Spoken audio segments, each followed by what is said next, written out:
আসসালামু আলাইকুম। আজকে আমরা যাচ্ছি এসটি আনাস বিচ, যেটা আমাদের বাসা থেকে 42 মাইল দূরে। 1 ঘন্টার মতো লাগবে যাইতে। আমাদের সাথে বোল্টনে আরেকটা ফ্যামিলি আছেন যাদের সাথে আমাদের রিসেন্টলি পরিচয় হয়েছে। আমরা ওনাদেরকে নিয়েই যাচ্ছি। তো আশা করি আজকে চমৎকার একটা ট্যুর দিব ইনশাল্লাহ। আর ওইখানে গিয়ে ট্যুরের চমৎকার কিছু ভিডিও করার চেষ্টা করব।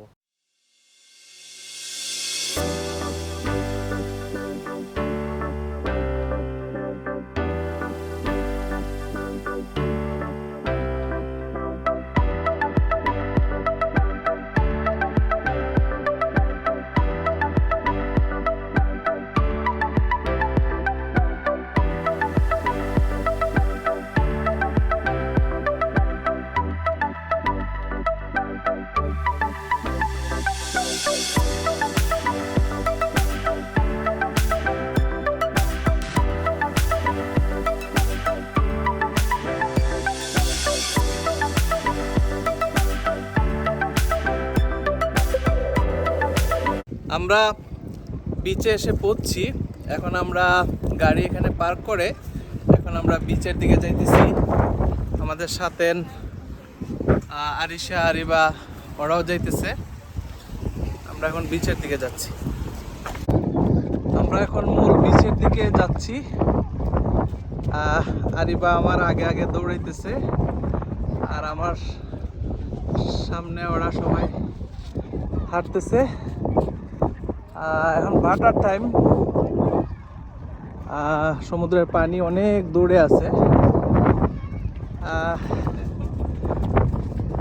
এই বিচের সৌন্দর্য আসলে বললে মনে হবে যে হ্যাঁ অনেক সুন্দর। ইউকের সমুদ্র সৈকত নাকি এত সুন্দর হয় না, বাট এটা দেখে আমার কাছে মনে হইলো যে এটা খুবই সুন্দর, একটু ব্যতিক্রম কিছু। আশা করি একটু পরে জোয়ারের টাইম আসবে, তখন আমরা যে জায়গায় হাঁটতেছি এই জায়গাতে আমরা পানি পাবো।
আমরা এখন বিচ থেকে বের হয়ে এদিক দিয়ে হাঁটতে হাঁটতে সামনের জায়গাটা আমরা একটু এক্সপ্লোর করব। এদিকে জায়গাটার ভিউ খুবই সুন্দর। সামনের দিকে আমরা হেঁটে যাচ্ছি, সেখানে দেখা যাচ্ছে পানিতে অনেক শীগাল আছে, বাচ্চারাও খুব আনন্দ করছে। চলেন দেখি সামনের ভিউটা কেমন হয়। ভিউটা অনেক সুন্দর। এই যে আনিকা আপু আছেন, আসিফ ভাই আছেন। আসিফ ভাই অনেক সুন্দর একটা জুতা পরছেন, এটার জন্য উনি শুধু আপুরে দোষতেছেন। এই জুতাটা পরাইতে উনি নাকি বাধ্য করছেন। এটা সুন্দর, আমরা এটা বলতেই পারি। বাট আসিফ ভাই এটা ঠিক আছে, কোনো সমস্যা নাই তো, এটা পরি তো, আমিও পরি বাসায়। এটা সুন্দর। ওকে, এই সিনটা সুন্দর, অনেক সিগাল আছে, অনেক সুন্দর। এই ভিউটা আমাদের কাছে খুব ভালো লাগছে। আসলে এই এরিয়াটা খুবই সুন্দর। আনিকা আপু বসে আছেন, উনি খুব হাসি খুশি একজন মানুষ। আসিফ ভাই, এই যে আমার বাচ্চারা বসে আছে, বাবুরা বসে আছে, সবাই।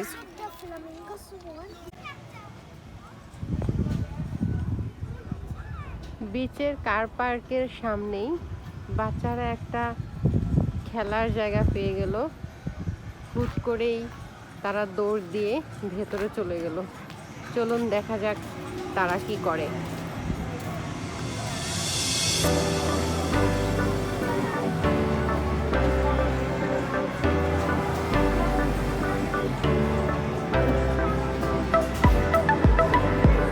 কি আম্মু, তুমি কিছু পেয়েছো? আম্মু কিছু হলো?